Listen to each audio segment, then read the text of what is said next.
आणि आता एक मोठी बातमी समोर येते। सरकारने लाडकी बहीण योजनेसाठी इतर खात्यांचा निधी वळवलाय, त्यामुळे आधीच मंत्र्यांनी नाराजी व्यक्त केली आहे। त्यातच लाडक्या बहिणीमुळे शासकीय तिजोरीवर ताण आहे हे मान्य करावं लागेल असं विधान क्रीडा मंत्री दत्तात्रय भरणे यांनी केलंय। लाडक्या बहिणीमुळे तिजोरीवर ताण असल्याने थोडी पत्र द्यायची कमी करा असंही भरणे म्हटलंय। इंदापूरमध्ये राज्यमंत्री माधुरी मिसाळ यांचा भव्य नागरी सन्मान सोहळा पार पडला आणि या सोहळ्यात ते बोलत होते।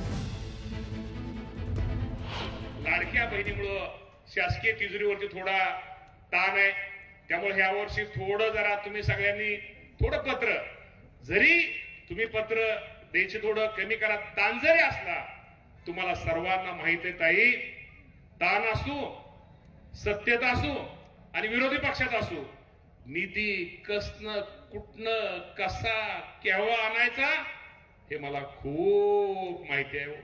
त्यामुळे इंदापूरकरांनो तुम्ही काळजी करू नका।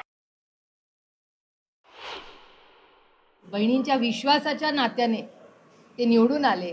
आज त्याच बहिणींवर आज ते आरोप करतात की त्या योजनेमुळे आम्हाला आज अडचणी होत आहेत। म्हणजे आज बहिणींवर हा आरोप केलाय। बहिणी काय तुमच्या दारात मागायला आल्या नव्हत्या, तुम्ही बहिणींना गिफ्ट दिले आणि वर आज तुम्ही बहिणींना सुनावणार की या बहिणी लाडकी बहीण योजनेमुळे आमच्यावर प्रेशर येत आहे। ही कुठली संस्कृती?